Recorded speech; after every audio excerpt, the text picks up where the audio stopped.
Selamat malam para netizen dimanapun kita berada, salam inspirasi bagi kita semua. Ini agak kacau logika Fahri Hamzah begitu kan ini. Fahri Hamzah bertaruh akan ada calon yang jadi tersangka usai Pilpres di 2024 gara-gara debat capres kah? Benarkah seperti itu begitu kan? Jadi banyak sekali muncul spekulasi begitu kan ya. Kenapa ya sesombong itu begitu, sesumbar itu begitu. Kira-kira seperti itulah begitu kan. Karena yang namanya demokrasi, yang namanya debat itu begitu kan saling serang sana sini begitu. Kok tiba-tiba memenjarakan orang? Ada apa begitu kan ya? Logika-logika yang stres ya. Jadi artinya apa? Artinya saya kira bahwa orang bolehlah bernarasi apapun di satu sisi begitu kan, tapi bukan sesumbar itu begitu kan. Ya semua orang itu kan punya hak ya sebagai bangsa kita, sebagai rakyat Indonesia begitu kan. Ya apa namanya? Yang sistem demokrasi kita begitu kan. Kalau dikit-dikit ya ada yang dipenjara, dikit-dikit ada yang dipenjara dalam kasus apa coba bayangkan. Coba bayangkan ini ya. Kukira Fahri Hamzah begitu kan seorang aktivis dan ideolog katanya ya, ini komentar netizen ya, tapi semakin kesini dia tak lebih dari seorang ya demagog katanya. Tak ada yang menyinggung soal halal dan haramnya sumber harta Prabowo. Yang disampaikan Anies adalah sudut pandang ketimpangan. Di mana saat seorang menteri ya memiliki hak GO begitu atas lahan yang begitu luas, tapi prajuritnya banyak yang gak punya rumah. Itu kan sudah jelas di situ begitu kan. Artinya apa? Artinya kok sampai segitunya narasi-narasi Fahri Hamzah begitu kan ya. Ini bukan ngusut soal harta haram, halal dan sebagainya. Tapi ini soal ketimpangan rakyat di situ begitu kan. Anies Baswedan hanya menanyakan, Pak Prabowo punya beberapa tanah hektar, itu HGU begitu kan ya.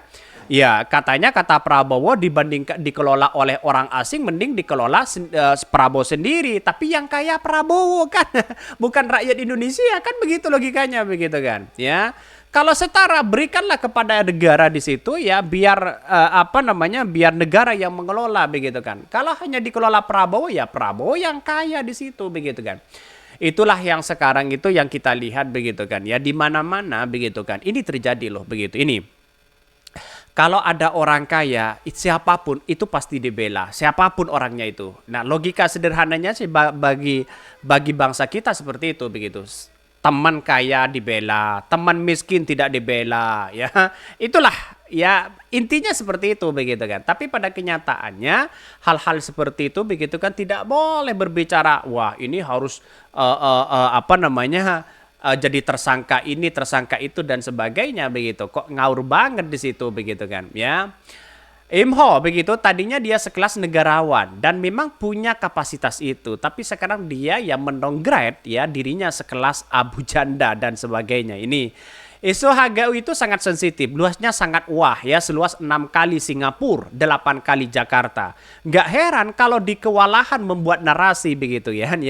Seharian kemarin isu aja yang bisa bahas kelihatannya sangat panik mereka. Betul begitu kan. Lantas siapa yang kaya begitu kan? Kan Prabowo yang kaya, bukan rakyat Indonesia begitu kan. Kalau mau dikelola daripada dikelola orang asing, mending ya Prabowo yang mengelola katanya begitu. Itu kan sudah diakui sebenarnya begitu. Artinya dengan hal-hal seperti itu kan sudah jelas mereka begitu kan ya. Jadi logika-logika seperti itu saya kira agak gimana begitu kan ya.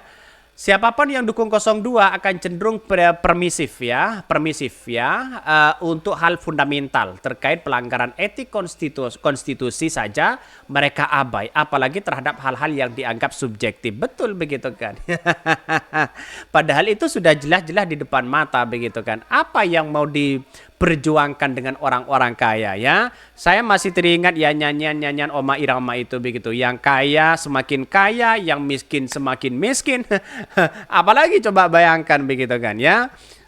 Semua tanah sudah dikuasai, katanya ingin bela demi bangsa dan negara, tapi pada tahu-taunya adalah memperkaya diri. Kan begitu logikanya begitu kan. Jadi saya rasa ada sesuatu yang salah kalau ada orang yang sampai segitunya. Boleh mendukung siapapun boleh, tapi jangan kebablasan begitu ya.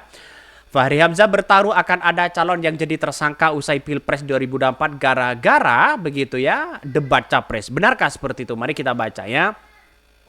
Wakil Ketua Umum Partai Gelora Fahri Hamzah bertaruh akan ada capres yang menjadi tersangka di Pilpres di 2024. Hal itu disampaikan Fahri Hamzah membela ya harta milik capres nomor urut 2 Prabowo Subianto ya.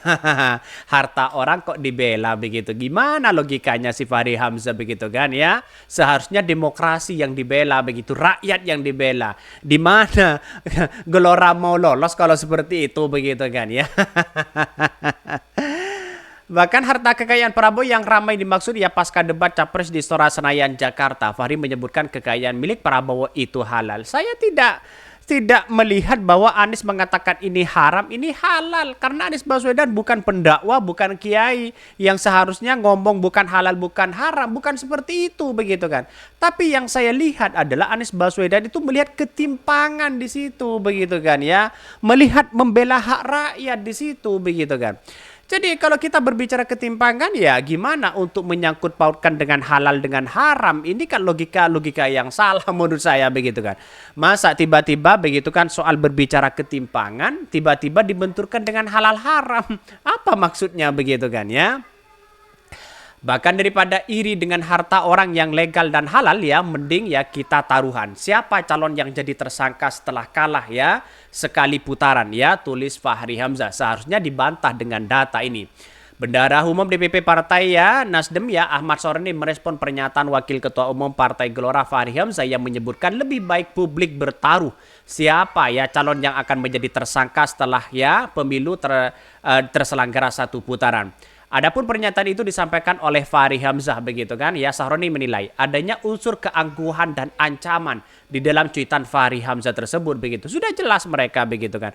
Kok bisa-bisanya ya calon presiden kita begitu kan, siapapun orangnya kok bisa menjadi tersangka.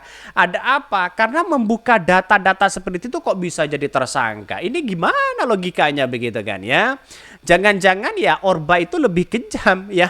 Apa sekarang itu apakah lebih kejam daripada Orba begitu? Kok sudah tahu begitu kan ya? Ya calon wakil presiden ya akan menjadi tersangka. Apakah seperti itu? Kan ini kan masih tanda tanya di situ begitu kan. Jadi saya kira ada kekacauan dan kerancuan cara berpikir mereka menurut saya. Ini ancaman loh begitu. Saya tidak ngerti kenapa Bang Fahri segitu menanggapi urusan debat ini. Wong namanya debat capres ya memang begitu kan. Ya para kandidat dituntut adu gagasan, menguji konsistensi pikiran. Dan jika memang ada penyampaian yang dirasa kurang tepat, seharusnya dibantah dengan argumen dan data. Betul begitu kan ya. Itulah akibatnya kalau toh pada hakikatnya keok begitu kan. Kalau kalah keok, kalah debat apapun berbagai cara apapun dilakukan begitu kan ya. Prabowo di atas panggung tidak berkutik sama sekali di situ begitu kan.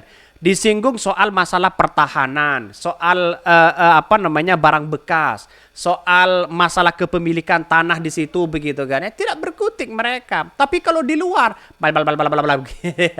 seperti itu begitu kan ya. Bahkan nyindir Anies Baswedan ya dengan kata-kata goblok. Wah, naudzubillah ya. Kita tahu mana yang baik dan mana yang tidak. Masyarakat yang akan menilai ini semua. Lebih lanjut, Sahroni juga menegaskan tentang pentingnya Hamzah mengedepankan sikap tidak sombong dan rendah hati. Lalu tentang satu putaran, saya tahu Bang Fahri sangat ingin menang satu putaran dan saya juga tidak menyalahkan beliau soal itu. Tapi dari berbagai tweet dan perkataan terlihat sekali kesombongan dan terkabur begitu seolah-olah pasti satu putaran pungkasnya begitu kan ya.